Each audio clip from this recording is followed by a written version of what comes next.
तो नमस्कार दोस्तों, आज हम लेकर आए हैं आपके लिए लालची भिखारी की कहानी। तो दोस्तों, अगर आपने हमारे चैनल को अभी तक सब्सक्राइब नहीं किया है तो अभी सब्सक्राइब कर लें ताकि हम आपके लिए डेली नई नई कहानियां लेकर आते रहें।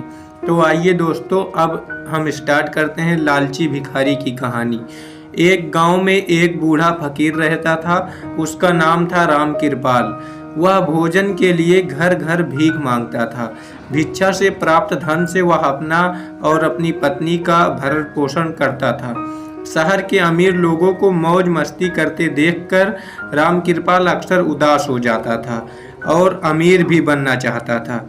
इन लोगों को इस तरह की बात बहुत कम या कोई चिंता नहीं है कि मेरे जैसे गरीब लोग अपना जीवन कैसे व्यतीत करते हैं। अगर भगवान मुझे कहीं से 10-20 हजार रुपए दे दे तो मैं छोटे मोटे काम करके जिंदगी जी लूँगा। वो ऐसे ही सोच रहा था कि अचानक धन और वैभव की देवी लक्ष्मी प्रकट हुई और भिखारी से बोली कि आपकी हालत देखकर मुझे बहुत दुख हुआ।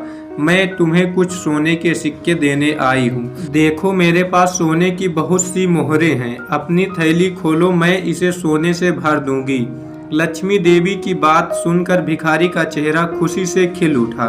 उसने अपना एक पुराना थैला उठाया। फिर उसकी पुरानी थैली देखकर देवी ने कहा, बाबा, आपकी थैली तो बहुत पुरानी लग रही है। मैं आपको सोने के सिक्के दे रही हूँ, लेकिन अगर यह गिर गए तो धूल हो जाएंगे। और भिखारी जल्दी से सोने के सिक्के उस थैली में जल्दी से भरने लगा। देवी ने कहा, ज़्यादा मत उठाओ, नहीं तो तुम्हारी थैली फट जाएगी और सिक्के जमीन पर गिरकर मिट्टी हो जाएंगे। भिखारी बोला, धन्यवाद देवी, आपने बहुत अच्छा काम किया है, मुझे यह याद रहेगा। और चमचमाते सोने के सिक्के राम कृपाल अपनी झोली में भरने लगा और देखते ही देखते बेचारे भिखारी की झोली आधी भर गई।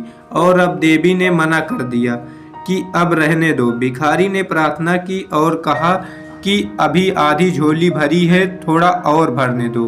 देवी ने कहा, ठीक है, थोड़ा और भर लो।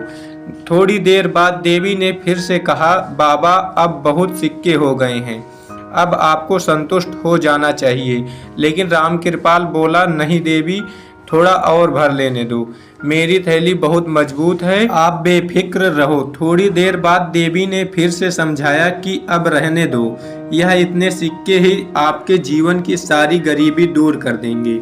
अब आपको भीख मांगने की जरूरत नहीं पड़ेगी। लेकिन राम कृपाल फिर से विनती करने लगा तो देवी ने कहा कि क्या आपको याद है कि जब सिक्के जमीन पर गिरेंगे तो मिट्टी हो जाएंगे? तब भिखारी ने कहा, हाँ ठीक है, मैं जमीन पर नहीं गिरने दूंगा। और जब थैला भर गया और राम कृपाल बहुत खुश हुआ और देवी को धन्यवाद बोला और देवी गायब हो गई। और जब वह भिखारी थैला उठाने का प्रयास किया तब उससे वह थैला ज़्यादा वजन होने के कारण उठ नहीं रहा था और कुछ देर प्रयास करने के बाद थैला फट गया और सारे सिक्के जमीन पर गिर गए और मिट्टी बन गई। और राम कृपाल डर गया और बोला कि देवी, मुझे माफ़ कर दो, मुझे एक सिक्का और दे दो।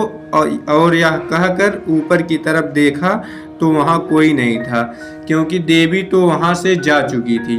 तो राम कृपाल भिखारी के इस लालच के कारण वह भिखारी ही रह गया। तो दोस्तों, इस कहानी को सुनकर हमें यह सीख मिलती है कि हमें जो कुछ भी मिला है उसी को ही लेकर हमें खुश रहना चाहिए, हमें कभी भी लालच नहीं करना चाहिए। तो अगर दोस्तों इस कहानी को सुनकर आपको अच्छी लगी तो कृपया वीडियो को लाइक करना और चैनल को सब्सक्राइब करना ना भूलें। धन्यवाद।